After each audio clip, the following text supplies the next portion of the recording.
mo ako milaom nga ang adlaw mo patim alda. Pamalandong sa pulong sa Dios, tuburan sa pagtuong bug-os, tigpalig-on sa kalag sa kinabuhi, tuburan sa tanang paglaom ug paghigugma. Ang naghatag og kahulugan sa akong kinabuhi. Kidalit kaninyo ning estasyon DXGN uban sa mga madre sa Daughters of St. Paul. Kining tulumanon, bidlisiw sa kabuntagon. Nganong ani ako ning kalibutan.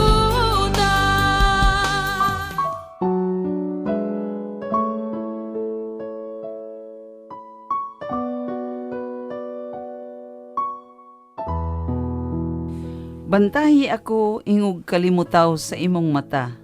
Tagui ako ubos sa landong sa imong mga pako. Manindot nga salmo mga kaigsuunan nga gikan kana sa Salmo 16:6, 6:8. Mga kaigsuunan, mayong buntag kanatong tanan. Nahigmata na kita og andam na kita nga maminaw nining atong tulumanon bidlisiw sa kabuntagon. Kini ang inyong higala sa kahanginan, kauban si Sister Rica di ay sa mga madres sa Daughters of St. Paul, kauban usab ang atong technical engineer ni atong istasyon si June, usab ang atong pari nga mohatag sa pamalandong si Father Jason Kabakaba, usa sa mga Cabanis Fathers, o ang atong kauban si Rose Caballero ug si Arvin Borla. Mubati kaninyong tanan ni ato mga nag-birthday, ni ato mga nag-anibersaryo sa kasal ug unsa man nga anibersaryo sa ilang panimalay. Malipayong adlaw nga Biyernes ug kaninyong tanan mo ingon ako nga hinahot unta nga anaa kanunay si Kristo sa atong mga kasing-kasing. Magampo kita. Makagagahom og walay kinutubang Dios. Ikaw ang among gahom og lamdag. Ablihi ang among mga kasing-kasing aron mag-alagad kami kanimo nga malipayon og tabangi kami sa pagsunod kang Kristo. Kini among gipangayo pinagi sa among Ginoong Hesukristo imong anak nga buhi ug hari uban kanimo ug sa Espiritu Santo. Dios nga usa hangtod sa kahangturan. Amen. Kinutlo gikan sa Ebanghelyo sumala ni San Lucas. Uluhan 12, tudling 54 ngadto sa 59. Maingon na usab sa Jesus sa katawhan. Inig kakita ninyog panganod nga musulbong sa kasadpan. Muingon dayong kamo, muulan, ug mao kini mahitabo. Ug inig tanaw ninyo, naghuyop ang hanging habagat. Muingon kamo, muinit pag-ayo, ug mahitabo kini. Kamong mga tigpakaarong ingnon, mahibalo kamong mubasa sa dagway sa yuta ug langit. Apan nganong dili man kamo mahibalo unsaon paghubad sa panahon karon. Ug nganong dili man kamo mangunay paghukom unsang gusto. Samtang nagpaduong kamo paingon sa maghukom, kuyog sa inyong magsusumbong. Panlimbasog pagpakig-ariglo kaniya diha sa dalan. Tingaliun niya guyuron ikaw niya ngadto sa wis, ug ang wis mutugyan kanimo ngadto sa opisyal, ug ang opisyal mubalhog kanimo sa atob. Sultihan ko kamo, dili na gyud kamo makagula hangtod inyong mabayaran ang kinatapusang tiyot. Ang Ebanghelyo sa Ginoo.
biyaya mo'y sapat.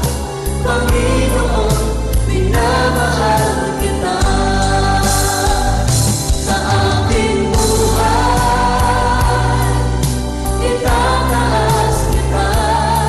Sa lahat ng sandali, papupurihan ka.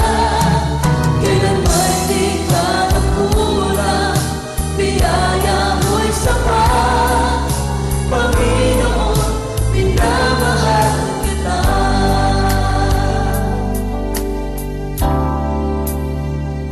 Sa aking buhay,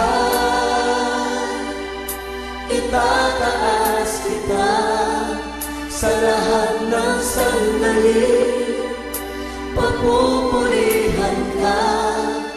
Kailan may di ka nagkulang, biyaya mo'y sapat. Panginoon, minamahal kita.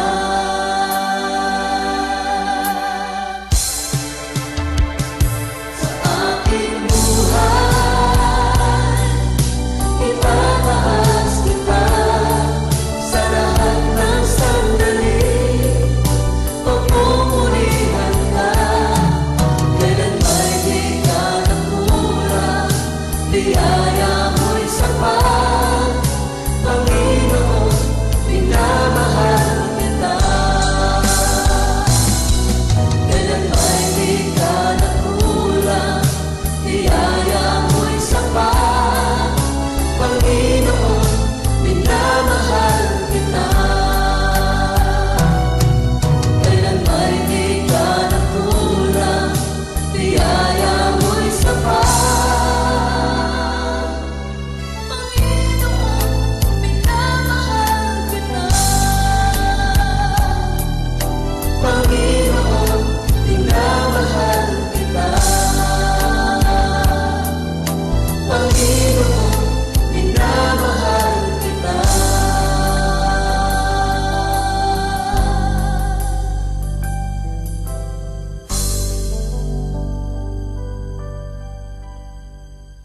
Diya sa pagbasa sa Ebanghelyo, atong nadungog nga si Jesus mipahimangno sa mga katawhan nga makamaong mobasa sa panahon.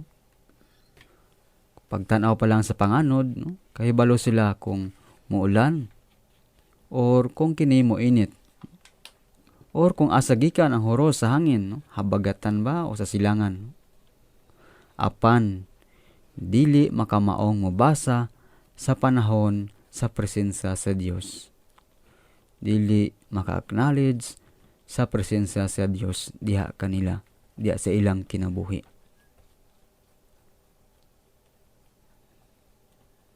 Sa dili pag ila sa grasya sa Dios nga ila nang nasaksihan susama sa pagpang-ayo ni Jesus sa mga masakiton. Pagpanggula sa yawa sa mga gayawaan. Sa pagpakaon sa libuhan, doon ay 5,000 tao pinaagi sa 5 kapan lamang. Ug sa pagpanudlo sa pulong sa Dios. Sa pagkadungog sa mga panagna bahin kaniya. Sa gitanong ang mga propeta na nagna na ng anak sa Dios ipakatao og siya way lain kundi mao si Jesus. Apan ang mga tao wala gyud naka-acknowledge sa iyang presensya. Wala gyud nakaila kaniya nga siya mao ang Mesiyas, nga siya mao ang gipadala nga anak sa Dios. Wala gyud nila na-recognize ang paghari sa gingharian sa Dios nga unta gawas sa ilang pagkamaayong mo-interpret sa panahon, may usab sila mo settle sa mga krimen aron nga dili mapreso, sama sa pagbadayon sa ebanghelyo, nga nagkanayon kung may mukiha kanimo paningkamo sa pag-iuli aron dili ka taralon o mapreso. Mao kining practice nila kaniadto, wais nga mga tao. Dunay panultiho nga nagkanayon sa English. You can lead a horse to water, but you can't make it drink. Pwede nimong dalon ang kabayo ngadto sa sapa, Pandili nimo kini mapugos nga moinom. Mausab kini nahitabo sa mga katawhan, sa mga tao nga nagpalibot kang Hesus. Bisan pa nga siya nagbuhat sa nga buhat nga katingalahan, apan sa gihapon sila wala mutuo o wala mituo. Makapangutana kita, unsang rason ngano nga dili man sila makafeel o makasinati sa presensya sa Dios? Og ang posibleng rason mao nga ang pagkakulang sa pagtuo.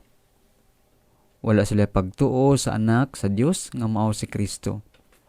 Si Kristo nga nakipag-uban kanila. Og sa pagpadayon sa ebanghelyo, si Jesus miingon, nganong dili man kamo maghukom unsay angay nga buhaton? Nganong dili man maghukom o nganong dili man kamo mag-discern? Nganong dili man kamo mo tan-aw sa tama o pag-interpret sa tama nga paagi, sa pag-discern, sa pag-judge? Unsa kaha ang mga babag ngano nga dili man sila maka hukom sa pag-ila kang Hesus nga anak sa Dios? Nganong dili man sila modawat kaniya? So, ang posibleng tubag mao nga ang ilang pagkawalay pagtuo, ang ilang pagkagahig ulo, o ang ilang pagkagarboso. Tungod sa ilang garbo, dili sila mo ila kang Hesus nga labaw pa kay kanila.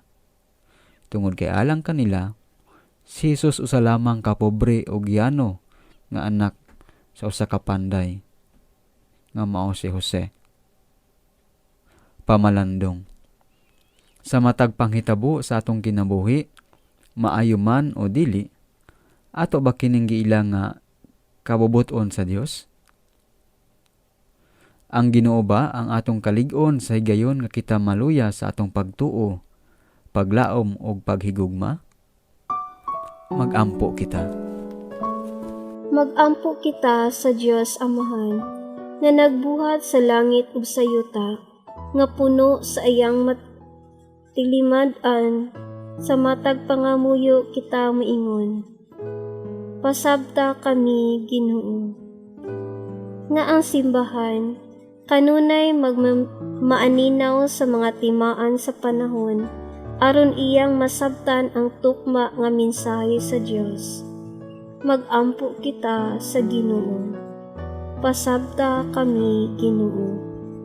Nga ang mga nangatungdanan sa gobyerno manungbaling unta sa mensahe sa Dios, nga iyang gipadayag diha sa kasaysayan, sa kinaiyahan ug sa katilingban. Magampo kita sa Ginoo. Pasabta kami, Ginoo. Nga makat-on kita sa pagdawat sa atong mga kasaypanan, ug andam kanunay sa pagkigiuli sa uban. Magampo kita sa Ginoo. Pasabta kami, Ginoo. Nga pinaagi sa pag-alagad sa mga pari, ang mga masakiton ug himalatyon, makadawat unta sa grasya sa sakramento sa pagkigiuli. Magampo kita sa Ginoo.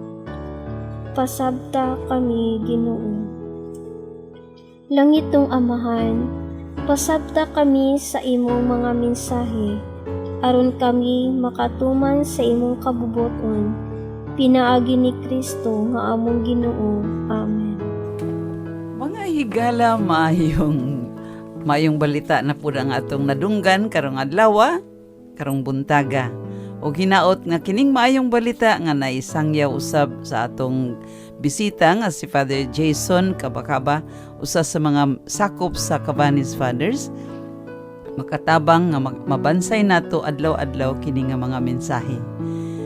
Nagpasalamat kami sa inyong pagpaminaw nini atong tulumanon bidlisiw sa kabuntagon. Kini ang inyong higala sa kahanginan si Sister Rica, sa mga madre sa Daughters of St. Paul, kauban si Rose Caballero, usab si Arvin Borla, ug ang atong technical engineer ning atong istasyon DXGN. O kung katong mangayo og informasyon mahitungod sa mga Cabanis Fathers, text lang o tawag 0917-217-408796. Si Father Armand ang inyong makaistorya niini. Daghang salamat kaninyong tanan o maayong buntag malipayong pagsaulog sa adlaw nga Biyernes. Bye-bye. Unsa na imong giinom, Arvin? Walay lain. Ang kaping may sinabi. Dreamvet 8-in-1 Coffee. Available sa tanang pharmacies.